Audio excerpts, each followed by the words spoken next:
Imaginen un barbero pobre del Perú colonial, un mulato sin poder, que hablaba con animales, curaba enfermedades incurables y aparecía en dos lugares a la vez. Olviden todo lo que creen saber sobre los santos. La historia de San Martín de Porres desafía la lógica y el tiempo. ¿Cómo un hombre tan humilde logró milagros que aún hoy desconciertan? Prepárense para conocer al Santo Mulato, cuya vida extraordinaria está a punto de desvelarse por completo. Quédense hasta el final para entender. Para entender la magnitud del fenómeno que fue San Martín de Porres, debemos retroceder en el tiempo, hasta la bulliciosa y compleja Lima del siglo XVI, una ciudad que era el epicentro del poder virreinal español en América del Sur. Era una metrópolis de contrastes abismales, de un lado, la opulencia de los conquistadores y la nobleza, el oro de las minas, la seda de los mercados y las imponentes fachadas de iglesias y conventos, del otro, la pobreza extrema, la enfermedad, la marginación y una estricta jerarquía social que relegaba a gran parte de la población a los márgenes más oscuros de la existencia. Es en este crisol de culturas, riquezas y miserias donde nace, en diciembre de 1579, un niño que desafiaría todas las convenciones de su tiempo. Su nombre era Martín. Su madre, Ana Velázquez, era una mujer afrodescendiente, nacida libre en Panamá pero residente en Lima, de una belleza que cautivó a Juan de Porres, un hidalgo español de la Orden de Calatrava, oriundo de Burgos. Juan de Porres era un hombre de cierta alcurnia, que llegó al Perú buscando fortuna y aventuras, como tantos otros españoles de su época. Sin embargo, su unión con Ana estaba proscrita por las férreas normas sociales y raciales del virreinato. En aquella sociedad estratificada, la pureza de sangre era un dogma inquebrantable. Un noble español no podía casarse con una mujer negra, por muy libre que ésta fuera, sin manchar su honor y el de su linaje. Así, la relación entre Juan y Ana fue una de las tantas historias de amores prohibidos o pasiones fugaces que proliferaban en la colonia, dando origen a una nueva casta, los mulatos. Martín fue, por lo tanto, un hijo ilegítimo, llevando el estigma de su nacimiento desde el primer aliento. Esta circunstancia, en la Lima colonial, no era solo una cuestión de papeles o de apellidos.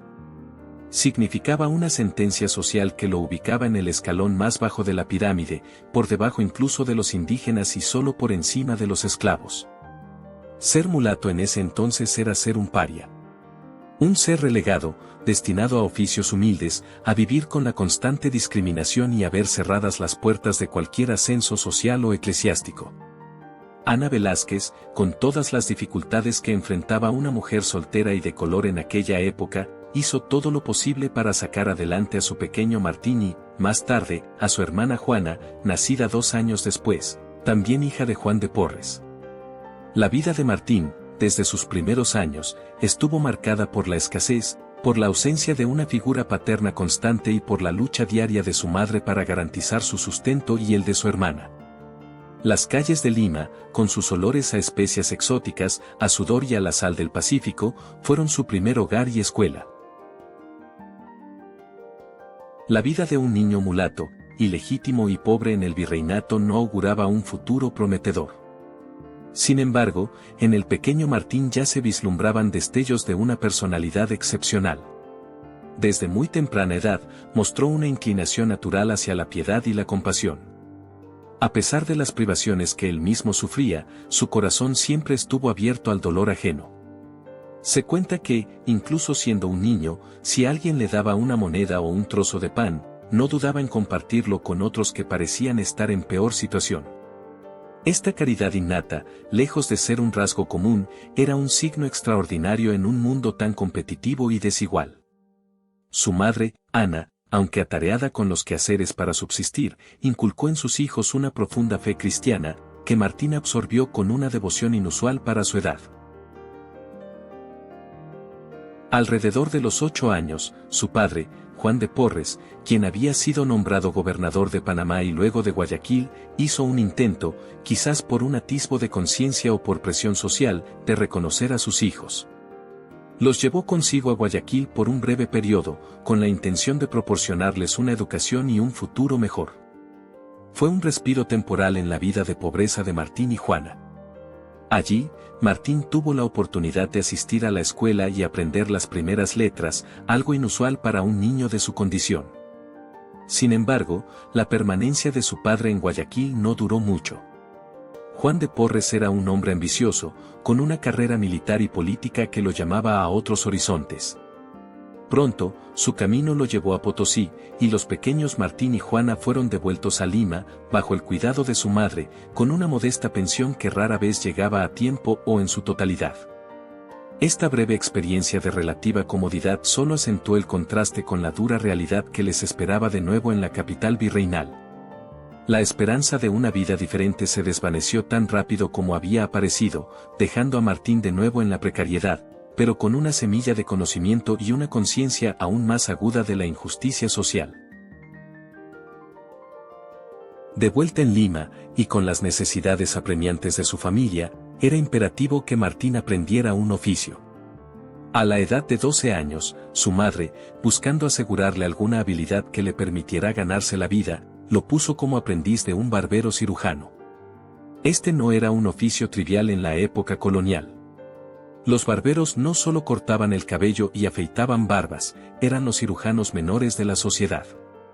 Sus habilidades abarcaban desde la extracción de muelas y la sangría, flebotomía, una práctica médica muy común para purificar la sangre, hasta la aplicación de ventosas, la cura de heridas leves, la preparación de ungüentos y la reducción de fracturas simples.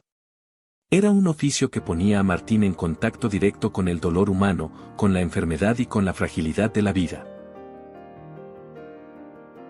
En este taller, Martín encontró su primera vocación terrenal.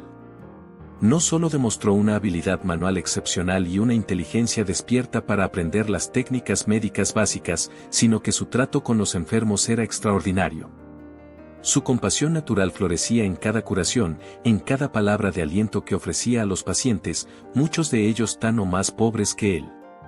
No importaba la condición social del enfermo, para Martín, cada persona que cruzaba la puerta de la barbería merecía el mismo cuidado y la misma dignidad. Rápidamente, su reputación como un joven barbero cirujano hábil y, sobre todo, increíblemente bondadoso, comenzó a extenderse por los barrios humildes de Lima. La gente no solo buscaba sus servicios por su destreza, sino por la paz y la esperanza que irradiaba. Ya entonces, era común verlo ofrecer sus servicios de forma gratuita a aquellos que no podían pagar, compartiendo lo poco que ganaba con los más necesitados. Sus manos, que más tarde se harían famosas por realizar milagros, ya estaban aprendiendo el arte de la sanación y el consuelo, un preámbulo de su futura misión. Mientras perfeccionaba su oficio, la vida espiritual de Martín se intensificaba. Las oraciones que aprendió de su madre se convirtieron en un diálogo constante con Dios. Pasaba largas horas en la iglesia, a menudo de rodillas, inmerso en la contemplación. Su humildad era tan profunda que, a pesar de sus crecientes virtudes y su servicio desinteresado, sentía que no era digno de la gracia divina. Su deseo de entregarse por completo a Dios crecía sin cesar, pero la senda para un mulato era estrecha, casi inexistente, en la rígida estructura eclesiástica de la época. La opción del sacerdocio estaba completamente vedada por su origen racial. Sin embargo, su corazón lo llamaba a una vida de mayor dedicación. Fue así como, a los 15 años, en 1594, sintiendo un irresistible llamado a la vida religiosa, Martín se acercó al convento de Nuestra Señora del Rosario, de la Orden de Predicadores, dominicos, en el corazón de Lima. Era uno de los conventos más importantes y prestigiosos del virreinato, un centro de espiritualidad e intelecto. Martín, consciente de las barreras raciales, no solicitó ser fraile, sino que se ofreció como donado. Un donado era un sirviente voluntario, una persona que, sin hacer votos religiosos ni formar parte oficialmente de la orden, vivía dentro del convento y realizaba las tareas más humildes y serviles a cambio de techo y comida. Era la única puerta que la sociedad y la iglesia le permitían abrir. En el convento, Martín abrazó esta condición con una alegría y una humildad que asombraban a propios y extraños. Se le asignaron las tareas más arduas y desagradables: barrer, limpiar los retretes, fregar los pisos, lavar la ropa de los frailes, cuidar el huerto, atender a los enfermos en la enfermería conventual. Realizaba cada labor con una dedicación y una perfección que transformaban el servicio más mundano en un acto de amor divino. La enfermería se convirtió en un segundo hogar para él, donde sus habilidades como barbero cirujano brillaban con una luz propia, aliviando el sufrimiento de frailes y laicos por igual. Su presencia infundía calma y esperanza, y pronto, los enfermos preferían ser atendidos por el silencioso y amable mulato que por otros.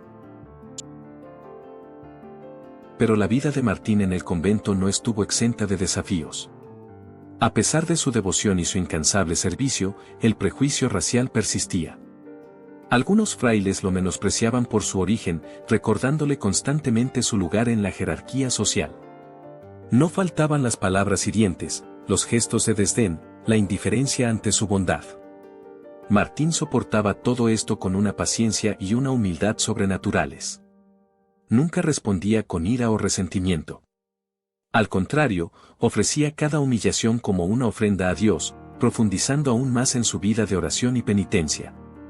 Dormía pocas horas, a menudo en el suelo, y dedicaba las noches a la contemplación silenciosa. Ayunaba con rigor, no por obligación, sino por un deseo ardiente de unirse más íntimamente a Cristo.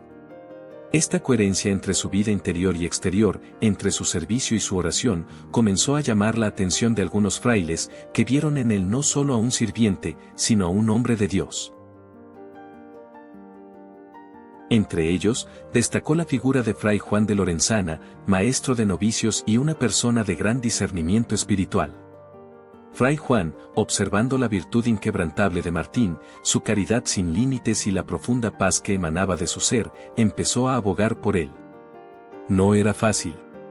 El simple hecho de que un mulato, y además ilegítimo, pudiera aspirar a ser algo más que un donado era una afrenta para muchos dentro de la propia orden, que veían en ello una transgresión de las normas sociales y raciales que consideraban divinamente instituidas. La idea de que Martín pudiera emitir votos religiosos, aunque fueran los de un hermano lego, generaba resistencia. Sin embargo, la santidad de Martín era cada vez más evidente, casi imposible de ignorar. Su servicio incondicional, su obediencia ejemplar, su paciencia ante las injurias, y los primeros signos de los dones extraordinarios que le atribuían, comenzaron a mover corazones y mentes. Finalmente, tras años como donado, y en un acto que demostraba la visión y la apertura de espíritu de algunos miembros de la orden dominica, a Martín se le ofreció la oportunidad de hacer los votos como hermano lego. Era el año 1603, y Martín tenía 24 años. La profesión como hermano lego fue un momento trascendental. Significaba que Martín, a pesar de su origen, era aceptado como miembro pleno de la orden de predicadores, aunque su ministerio se centraría en el servicio y el trabajo manual, no en el sacerdocio. Hizo votos de pobreza, castidad y obediencia, comprometiéndose a una vida de total entrega a Dios y a la comunidad. Este paso, aunque parezca menor a los ojos modernos, fue una verdadera revolución silenciosa en la sociedad colonial y en la misma iglesia de aquel tiempo. Fue el reconocimiento de que la gracia divina no entiende de colores de piel ni de linajes, y que la santidad puede florecer en los corazones más humildes y marginados. Martín de Porres, el mulato ilegítimo, el barbero cirujano, el humilde donado, se convirtió oficialmente en Fray Martín, un hermano dominico, abriendo un camino de servicio y milagros que resonaría por siglos y que cambiaría para siempre la percepción de la santidad en el Perú y más allá. Desde ese momento, su vida se tejería aún más estrechamente con el destino del convento y de todos aquellos que buscaban consuelo y sanación en sus manos. Hemos visto cómo aquel niño mestizo, marginado por su color y su nacimiento, encontró un propósito en la fe, un refugio en el convento de Santo Domingo. Martín de Porres, el humilde hermano lego, el barbero de manos hábiles y corazón generoso, había abrazado su vocación con una devoción inquebrantable. Su vida, dedicada al servicio de los enfermos y los pobres, parecía ser ya de por sí un testimonio extraordinario. Pero, ¿qué sucedía cuando la fe de Martín se encontraba con lo imposible? ¿Qué fuerzas operaban cuando sus oraciones y su simple toque transformaban la desesperación en milagro, cuando la ciencia de la época se rendía ante la intervención de lo divino? Aquí es donde la leyenda se entrelaza con la realidad, donde la figura de San Martín de Porres trasciende lo meramente humano para adentrarse en el reino de lo prodigioso. Imaginemos el ambiente del convento, especialmente en la enfermería, un lugar donde el dolor y la enfermedad eran compañeros constantes. En el Perú colonial, la medicina era rudimentaria, los conocimientos limitados y las enfermedades, a menudo, sentencias de muerte. La sífilis, la tuberculosis, las fiebres tifoideas, las infecciones descontroladas, eran plagas que diezmaban a la población sin distinción de clase. Los hermanos enfermeros hacían lo que podían, pero muchas veces, sus esfuerzos eran en vano. Es en este escenario de angustia donde Martín de Porres comienza a brillar con una luz sobrenatural. Su fama como curandero no se basaba únicamente en su conocimiento de hierbas y ungüentos, que era considerable, sino en algo mucho más profundo, algo que desafiaba toda lógica. Se decía que Martín no solo aplicaba remedios, imploraba a Dios con una fe tan ardiente que, con frecuencia, los enfermos desahuciados encontraban una recuperación inesperada, una sanación que los médicos de la época no podían explicar. Los testimonios se acumulaban, casi susurrados al principio, luego proclamados con asombro. Un fraile, postrado por una fiebre pertinaz que lo consumía día tras día, yacía al borde de la muerte. Martín, con su característica humildad, se acercó a su lecho. No portaba pócimas exóticas ni realizaba rituales complicados. Simplemente rezó, quizás colocó una mano sobre la frente febril del enfermo, y con una palabra de aliento, se retiró. Al día siguiente, el fraile, para sorpresa de todos y su propia estupefacción, amaneció sin fiebre, recuperado, como si una mano invisible hubiera barrido la enfermedad de su cuerpo. ¿Coincidencia? ¿Un giro afortunado del destino? Para los que conocían a Martín y eran testigos de sus actos, era algo más. Era un toque de lo divino. Historias como estas no eran incidentes aislados. Se cuenta de un niño pequeño, gravemente herido tras una caída, con huesos rotos y lesiones internas que los demás daban por irreversibles. Martín lo tomó en sus brazos, lo llevó a su humilde celda y, tras horas de oración silenciosa y cuidados sencillos, el niño no solo sobrevivió, sino que se recuperó sin secuelas, caminando y jugando como si nada hubiera ocurrido. La gente de Lima, tanto españoles como criollos, mestizos e indígenas, comenzó a buscarlo. Acudían al convento no solo por su habilidad con el bisturí o sus conocimientos de herbolaria, sino por esa cualidad inefable que poseía, la capacidad de ser un instrumento de sanación milagrosa. A menudo, Martín se mostraba reacio a atribuirse cualquier mérito, desviando la alabanza hacia Dios, insistiendo en que él solo era un humilde servidor. Pero la evidencia era abrumadora. Las infecciones cedían, las heridas se cerraban inexplicablemente, los tumores desaparecían. Para muchos, Martín de Porres era la última esperanza cuando toda la ciencia humana había fracasado. Sus manos, que antes afeitaban barbas y arreglaban cabellos, se habían convertido en un canal de la gracia divina, restaurando la salud y la vida. Pero la compasión de Martín no se limitaba a los seres humanos. Otra de las facetas más entrañables y asombrosas de su vida era su peculiar y profunda conexión con el reino animal. Para Martín, todas las criaturas eran manifestaciones de la creación divina, dignas de respeto y amor. Y, de alguna manera inexplicable, los animales parecían comprenderlo y obedecerle. Este don no era una mera anécdota, sino una parte fundamental de su personalidad y su espiritualidad, un eco de la profunda armonía que buscaba con todo lo que le rodeaba. El relato más conocido, y quizás el más tierno, es el de los ratones. El convento, como cualquier edificio antiguo en una ciudad bulliciosa como Lima, estaba plagado de roedores. Estos pequeños intrusos no solo eran una molestia, sino que también representaban un riesgo para la salud y para los escasos alimentos del convento. Los frailes intentaron de todo para librarse de ellos, trampas, gatos, incluso veneno. Pero los ratones persistían. Fue entonces cuando Martín intervino. Con una dulzura inusual, se dice que se dirigió a ellos, no con enfado, sino con un pacto. Les pidió que se retiraran a un rincón del huerto, prometiéndoles que allí recibirían comida diaria, pero a cambio, debían dejar en paz las provisiones y las celdas de los frailes. Y, asombrosamente, los ratones cumplieron.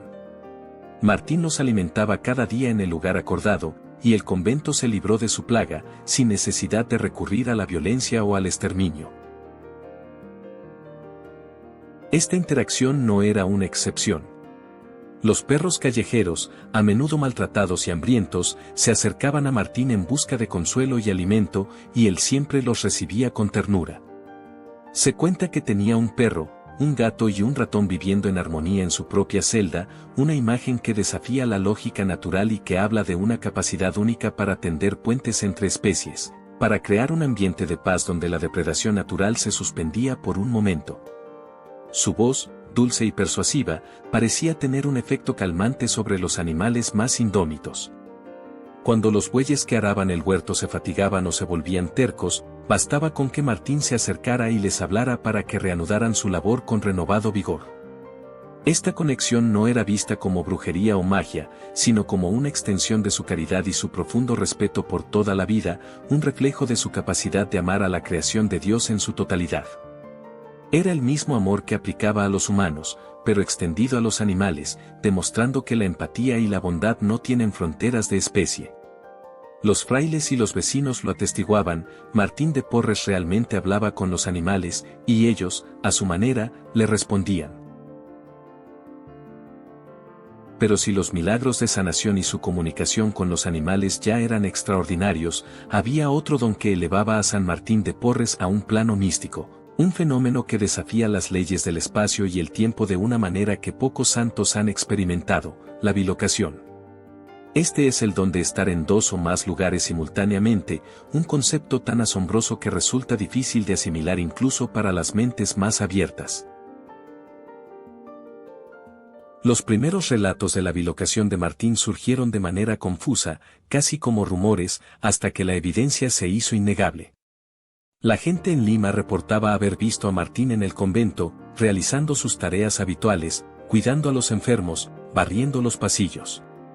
Pero, al mismo tiempo, marineros y comerciantes que regresaban de tierras lejanas, de lugares tan distantes como África, China, Japón o Filipinas, o de otras regiones de América como México, comenzaban a relatar encuentros con un hermano dominico de tez oscura, de aspecto humilde, que les había ofrecido ayuda en momentos de desesperación.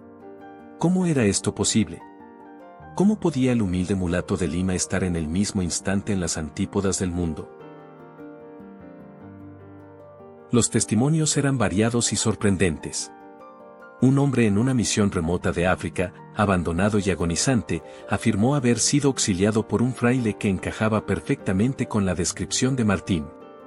Otro, en las costas de Japón, naufragando en una tormenta, dijo haber sido rescatado por un enigmático dominico de origen americano. Lo más impactante era que estas personas, al llegar a Lima y al ver a Martín en el convento, lo reconocían instantáneamente, con una certeza absoluta, a pesar de que él nunca había abandonado la ciudad. Cuando se le preguntaba sobre estos viajes, Martín solía reaccionar con humildad y una cierta evasión, atribuyendo siempre la obra a Dios y restándole importancia a su propia participación. Su sencillez le impedía gloriarse de cualquier don, por extraordinario que fuera. Este fenómeno de la bilocación no era un acto de exhibicionismo, sino una extensión de su inmensa caridad. Si su cuerpo estaba confinado a los muros del convento y a las calles de Lima, su espíritu, impulsado por el amor al prójimo, parecía no conocer barreras. Necesitaba llegar a aquellos que sufrían, sin importar la distancia, y Dios, en su infinita sabiduría, le concedía este don para extender su obra de misericordia a los confines de la tierra conocida. Uno de los casos más famosos involucró a un caballero español que regresó de un viaje al exterior, jurando haber sido atendido y curado en una tierra lejana por un fraile dominico mulato. Al llegar a Lima y ver a Martín, el caballero no pudo contener su asombro y gratitud. Martín, como de costumbre, desvió la conversación, pero el incidente se sumó a la creciente lista de pruebas de su don. Los frailes mismos, al principio incrédulos, tuvieron que aceptar la realidad de estos sucesos cuando los testimonios de personas ajenas al convento se multiplicaron, todos coincidentes en su descripción y en la extraña circunstancia de haber sido ayudados por alguien idéntico a Martín de Porres. La bilocación era, para muchos, la prueba irrefutable de que Martín no era un hombre común, sino un alma tocada por lo divino, un puente entre el cielo y la tierra, capaz de trascender las limitaciones del cuerpo y del espacio para cumplir con su vocación de servicio universal. Así, la vida de San Martín de Porres, el humilde barbero mulato, se desvelaba ante los ojos de sus contemporáneos como un tapiz de prodigios. Sus curaciones, que desafiaban la ciencia médica de su tiempo, ofrecían esperanza y sanación donde solo había desesperación. Su comunión con los animales revelaba una profunda armonía con la creación, un lenguaje del alma que trascendía las barreras entre especies. Y su asombrosa capacidad de bilocación demostraba que para el amor y la caridad de Dios, ni el espacio ni el tiempo eran obstáculos. Estos milagros, sin embargo, no eran para Martín una fuente de orgullo, sino una responsabilidad, una confirmación de su llamado a servir a Dios a través del servicio a los demás. Cada acto extraordinario era envuelto en la más profunda humildad, atribuido siempre a la voluntad divina y nunca a su propio poder. Su vida era un recordatorio constante de que la fe, cuando es pura y abnegada, puede mover montañas, curar enfermedades y hasta desafiar las leyes de la física. Él no buscaba el asombro, sino el alivio del sufrimiento, no la fama, sino la gloria de Dios. Y es precisamente esa humildad, ese desinterés, lo que hacía que sus milagros fueran tan conmovedores y convincentes. Su historia nos invita a reflexionar sobre la naturaleza de la fe, la compasión ilimitada y la posibilidad de que lo divino se manifieste en lo cotidiano, en las manos de un hombre sencillo que, con una escoba en una mano y una oración en el corazón, transformó el mundo a su alrededor. Pero, ¿cómo trascendió este hombre, sus prodigios y su fe, las fronteras del tiempo, dejando una huella imborrable que perdura hasta nuestros días? Eso es lo que exploraremos a continuación. Hemos explorado las maravillas de sus manos, la magia de su voz con las criaturas, la asombrosa capacidad de estar en dos lugares a la vez. Pero para comprender verdaderamente la magnitud de San Martín de Porres, debemos mirar más allá del asombro momentáneo de sus milagros. Esos dones extraordinarios eran, en realidad, el reflejo externo de una vida aún más prodigiosa, una existencia dedicada al servicio, a la humildad radical y a un amor incondicional que desafió y transformó la sociedad de su tiempo. Su legado no se mide solo en curaciones inexplicables, sino en el profundo surco que dejó en el alma de Lima colonial y que, aún hoy, resuena con una fuerza inaudita en el corazón de la Iglesia y de millones de personas en todo el mundo. Vamos a desentrañar el impacto duradero del Santo de la Escoba, un legado que se gestó entre los conventos, las callejuelas polvorientas y los lechos de los más desfavorecidos, un legado que hoy nos invita a reflexionar sobre el verdadero significado de la grandeza. Para apreciar plenamente la magnitud del impacto de San Martín, es crucial transportarnos al Perú del siglo XVII.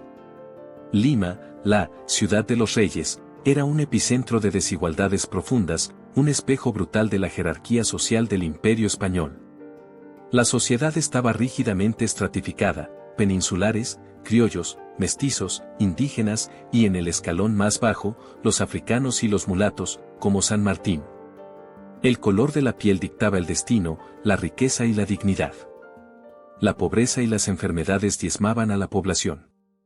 En este escenario de contrastes abismales, un hombre, nacido de una unión interracial y considerado ilegítimo, desafiaría todas las convenciones, no con revoluciones armadas, sino con la silenciosa pero poderosa fuerza del amor y el servicio desinteresado. Martín no fue un teórico de la justicia social, fue su encarnación viviente. Su apostolado se desarrolló en la enfermería del convento de Santo Domingo, un lugar que, bajo su cuidado, trascendió la mera función hospitalaria para convertirse en un santuario de compasión.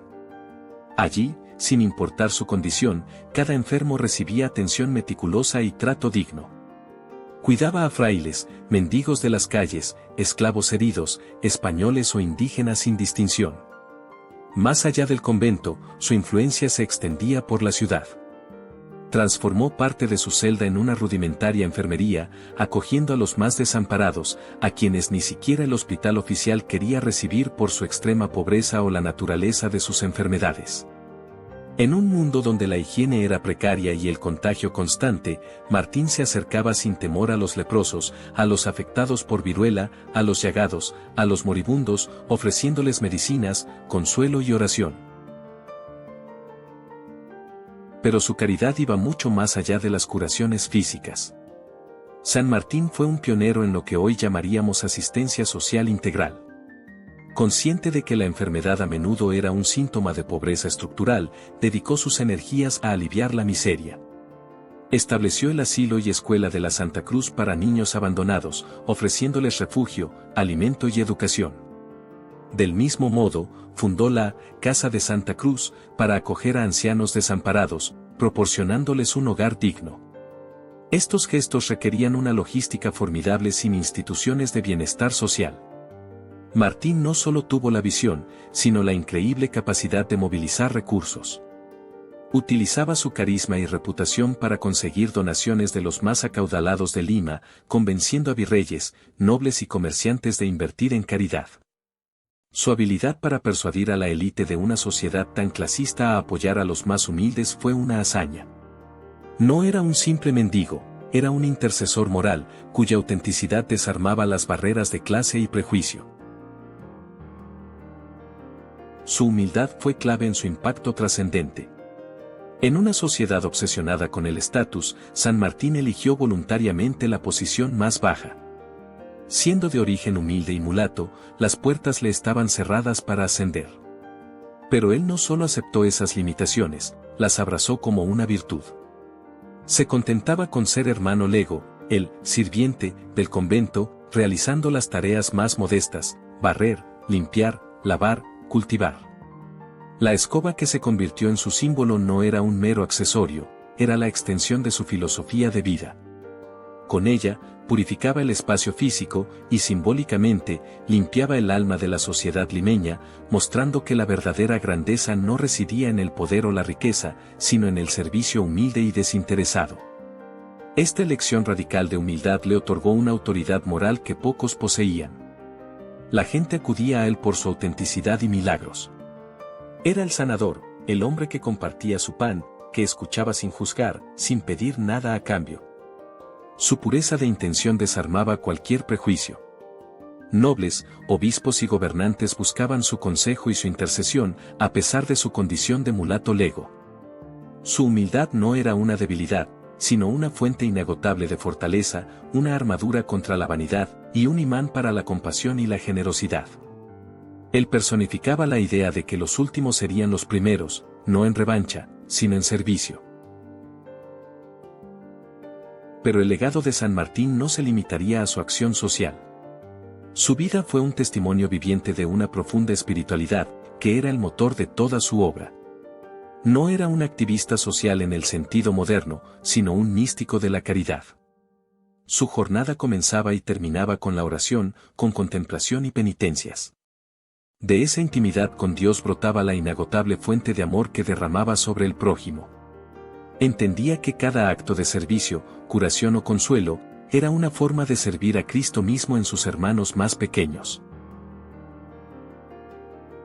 Esta conexión profunda con lo divino le otorgaba una perspectiva única sobre el sufrimiento.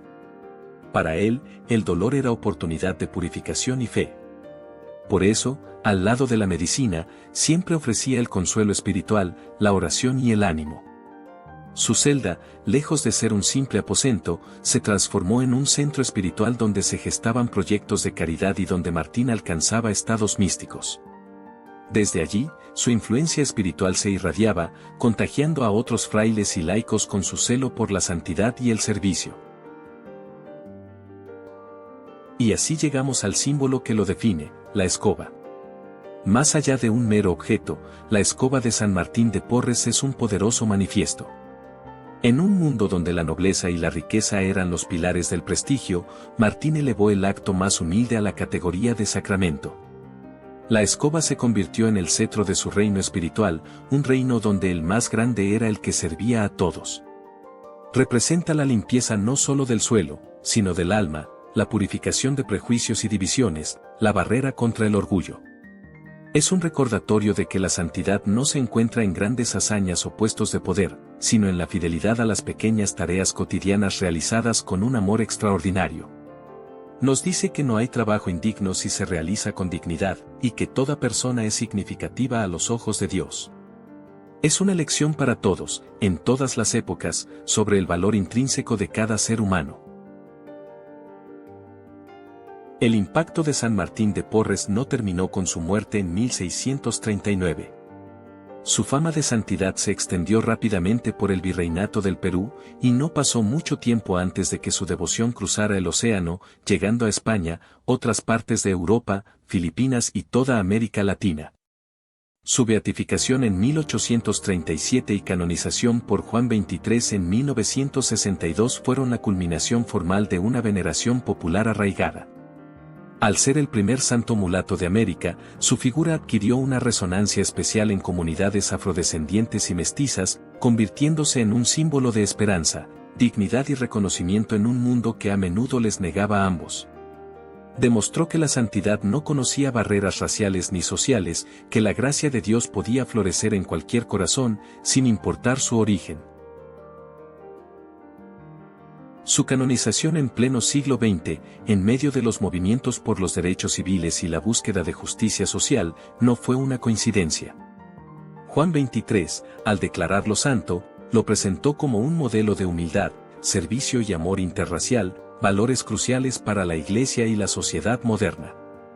Se le ha nombrado patrón de la justicia social, de los barberos, de la paz, de la convivencia interracial, de los enfermeros y de los animales. Cada uno de estos patronazgos subraya una faceta de su vida que resuena con fuerza en nuestra contemporaneidad. Su figura es un faro para quienes luchan contra la discriminación, para quienes buscan la reconciliación entre distintos pueblos, y para todos los que creen en la dignidad inalienable de cada persona. Se erige como un puente entre culturas, un recordatorio de que la fe verdadera se manifiesta en el amor activo hacia el prójimo, sin excepción. ¿Qué nos dice San Martín de Porres a nosotros, habitantes del siglo XXI, inmersos en una era de hiperconectividad pero también de profundas divisiones? Su vida es un antídoto contra el individualismo y el materialismo.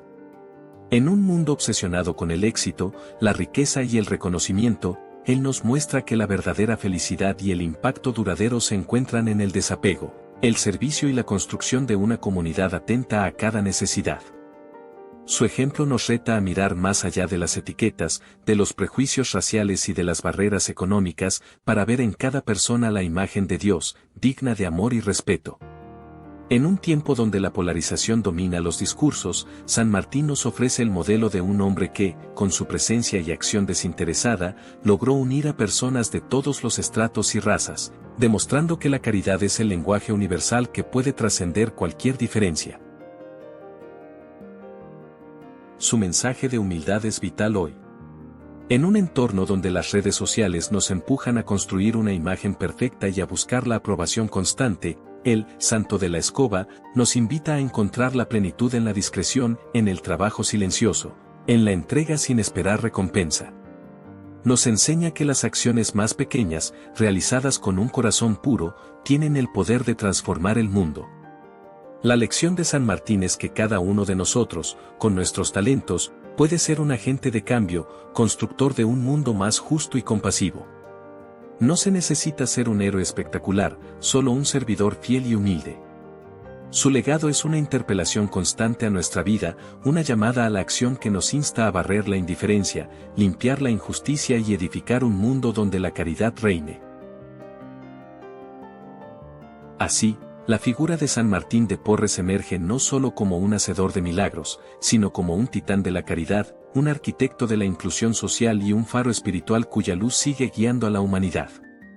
Su legado, tejido con humildad y servicio, nos demuestra que la verdadera riqueza no reside en lo que acumulamos, sino en lo que damos, que el verdadero poder no se encuentra en la dominación, sino en el servicio.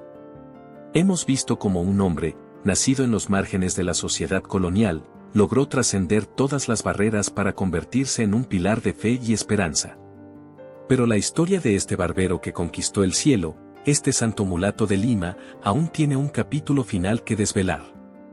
Nos queda por reflexionar sobre su mensaje hoy, en nuestra vida moderna. Prepárense para una última inmersión en la sabiduría temporal de San Martín de Porres. Así cerramos la conmovedora vida de San Martín de Porres. Su historia nos enseña que la verdadera grandeza yace en la humildad, el servicio desinteresado y el amor al prójimo. Un barbero mulato que, con milagros y bondad, conquistó el cielo y sigue inspirándonos hoy. Su legado es un faro de esperanza. ¿Qué lección de San Martín resuena más contigo en la actualidad? Déjanos tu comentario. Y si quieres más historias que transformen, suscríbete y mira nuestro próximo video.